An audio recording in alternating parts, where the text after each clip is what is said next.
Hello my people, ndagusuhuje cyane.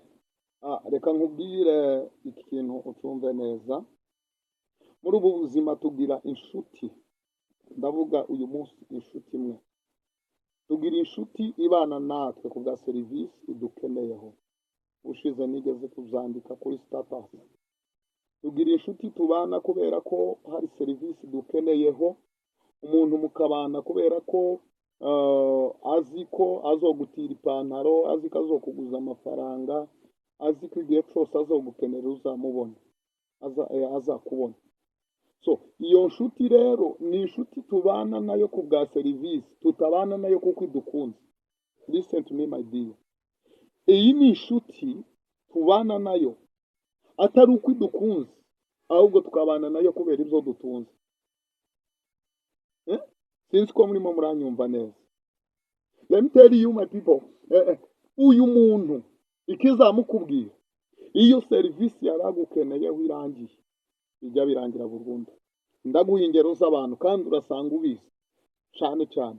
Uzasanga hari umupasiteri waririmbye mu ikanisa rye cyangwa wabwirije mu ikanisa rye, mukibana bamara kumufungira ikanisa bikarangirira aho, ntiyongere kuguhamagara, ntiyongere kukubaza amakuru. Icya kabiri, uzasanga hari umuntu ushobora gukorera mu rugo uri umukozi we, buri munsi akaja kwitaha kubaza amakuru, ariko iyo akazi karangiye byose biba birangiye. So bivuze ngo ari abantu tubana nabo ku bwa serivisi badukeneyeho. Iyo serivisi yaragukeneyeho irangiye nawe azagenda. Kandi uwo muntu murege mbabwire, uwo muntu utagira ngo biba ari n'undi munsi azobona ko hari indi serivisi agukeneyeho yongera agaruke. Ariko niki mbivugiye, mwige kubana n'abantu atari ku bwa serivisi gusa, ahubwo kubw'urukundo rwa Kristo.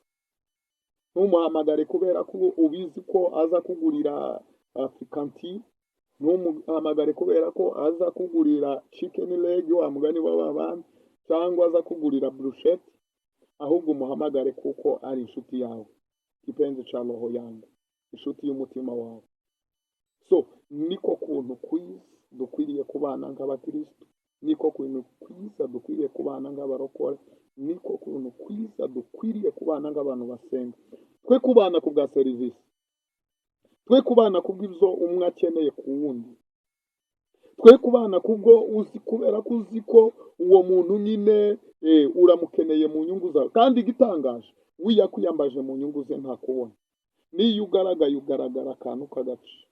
Ariko ndagusaba ubane n'umuntu atari ku bwa serivisi, ahubwo mubane kubw'urukundo rwa Kristo, mubane kubw'urukundo rwa Kristo, mubane kubw'urukundo rw'Imana. Bibiliya avuga ngo kuko Imana akunze abari mu isi cyane, zatumye itanga umwana wayo w'ikinege wayo, kugira ngo umwizera wese atarimbuka. Rero gerageza nawe kubw'urukundo kuza uwo muntu, mwe guhuzwa na serivisi, ahubwo muhuzwe ko muri abana b'Imana, ndetse na nyuma ya serivisi yagukemurira mukomeze muba umuntu bizabafasha. Shalom. Abankunze ndabizi hari ushobora kureba ino message akavuga nti buriya afite abantu arimo arabwira, n'ujya kuvuga ngo afite uwo arimo arabwira nawe utaza kwisiga. Hari igihe umuntu abwiriza mu ikanisa umuntu akavuga ngo kimbwirire, kandi nawe baba bakubwira. So abwirwa benshi wamugana w'abandi ukeneye kumva. Rero Imana ibaha umugisha, ndabakunda cyane. Shalom. Ni Evangelist Daniel Gitangaza. Ciao ciao.